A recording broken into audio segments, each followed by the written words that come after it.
Hello guys, pag-usapan lang natin ang balita. Ayon kasi guys sa balita, Catherine Bernardo kahit bagyong dinumog pa rin sa airport. Alam naman natin guys, may bagyo nung umalis si Catherine Bernardo. Kasagsagan guys, merong baha sa Metro Manila. Pero napakalakas guys ng loob ni Catherine Bernardo. Kahit hindi niya kasama guys si Mami Min Bernardo. Ang kasama niya guys, ang team ng ABS-CBN. Ganyan kalakas ang loob ni Catherine Bernardo. Pakinggan natin guys ang article ng balita. Habang binabasa ninyo ito ay nasa biyahe na pa Calgary, Canada si Catherine Bernardo. Finally nga ay nakalipad na rin si Catherine patungong Canada ngayon Miyerkules ng madaling araw. Kita-kita naman natin guys nung madaling araw na yon talagang umuulan pa at malakas ang hangin. 'Di ba? Kita-kita naman natin guys no talagang grabe. Napakalakas ng loob ni Catherine Bernardo para magsakripisyong papuntang Calgary, Alberta, Canada. Kitang-kita naman natin kasi guys, iba-iba ang schedule ni na Alden Richard, Catherine Bernardo at Joros. 'Di ba? Naanin mo talaga guys, pinag-andaan mabuti ang pelikula na ito. Dahil alam naman natin guys, napakaganda at siyempre, meron pang halong iyakan. 'Di ba? Siyempre guys, para sa atin, ito yung inihintay natin dahil napakatagal na nga naman. More than 5 years kasi guys ang inintay natin, kinukulit pa natin ang Star Cinema. Siyempre, habang binabasa natin to, napakasaya natin na makita natin si Catherine Bernardo ay lumilipad papuntang Calgary, Alberta, Canada para isagawa ang shooting ng Hello Love Again. Dapat sana ay noong Martes ang flight ni Catherine. Pero dahil sa bagyong Karing na nagdulot ng sobrang lakas ng ulan at binaha nga ang Metro Manila, na-delay ang flight ng aktres. Pagdating nga ni Catherine sa Ninoy Aquino International Airport, Terminal 1, ay nagulat siya na marami pa rin fans ang matyagang naghintay sa kanya. Akala niya kasi ay wala nang nakaabang sa pagdating niya dahil sa bagyo at baha.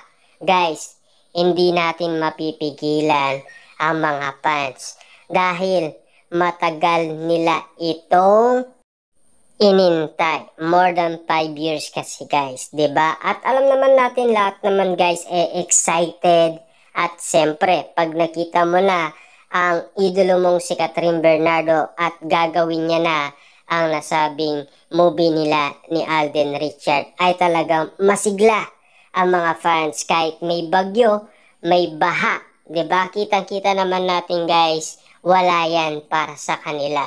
Basta't masilayan lang si Catherine Bernardo. Kasi guys, akala daw ni Catherine Bernardo ay wala nang nakaabang. Yun ang akala lang ni Catherine Bernardo. Pero handa pa rin silang sumugal, makita lamang ang kanilang idolo. Diba? Siyempre, napakasaya ni Catherine Bernardo na yon. Kasi, ang dami pa rin fans guys ang naghihintay sa kanya. Anyway, kasamang umalis ni Catherine ang nanay niyang si Min Bernardo. Pinagkaguloan naman ng fans ang ex-girlfriend ni Daniel para makapagpa-selfie. Maging ang ibang passenger ay napahinto at iniwan. Ang pagkakaalam ko kasi dito guys hindi kasama si Mami Min Bernardo. Pero umabol na lang guys si Mami Min Bernardo kasi ayaw niyang iwanan si Catherine Bernardo. Ang pagkakaalam ko kasi guys, si Catherine Bernardo ang may gusto. Kaso nga lang, siyempre guys, nag-iingat lang si Mami Min Bernardo. Kaya ang sabi nga dito guys, 'di ba? Ni Mr. MJ Felipe guys sa interview sa Kat din. Alam naman natin guys, alam yan ng ABS-CBN. Kaso nga lang guys, siyempre nanay si Mami Min Bernardo. Siyempre may mga membro rin ang media na nag-aabang kay Catherine para ma-interview siya. After nga ng interview sa kanya ng media at bago tuluyan pumasok sa airport ay sinabihan pa niya ang mga ito pati ang kanyang fans na nag-aalala siya kung papaano siya uuwi. Super lakas kasi ng ulan at baha pa rin sa ilang bahagi ng Metro Manila. Pero kitang-kita naman natin kasi guys, si Catherine Bernardo lang ang bumaba sa Terminal 1. At lalong-lalo na guys, may kasama siyang parte ng ABS-CBN. Pero si Mami Min Bernardo guys, nakita na lang natin siya sa Calgary, Alberta Tower. 'Di ba? Yung day 1 guys, ni Catherine Bernardo at Mami Min Bernardo. Ang sabi pa dito guys ng balita, hindi kayo natulog no? Tanong ng aktres ng Hello Love Again sa mga taong nakapalibot sa kanya. So paano po kayo uuwi? Dagdag pa niya, chika, hindi ka ligtas sa fans at netizens ang mga sinasabi ito ng Asia Phenomenon Superstar. Kaya puring-puri nila ang pagmamalasakit ng aktres sa mga nakasalamuhang tao sa airport. Catherine has always been this caring and loving. Mas care talaga siya sa mga taong na-appreciate siya. She is such a kind sweetheart. That's why so many people love her.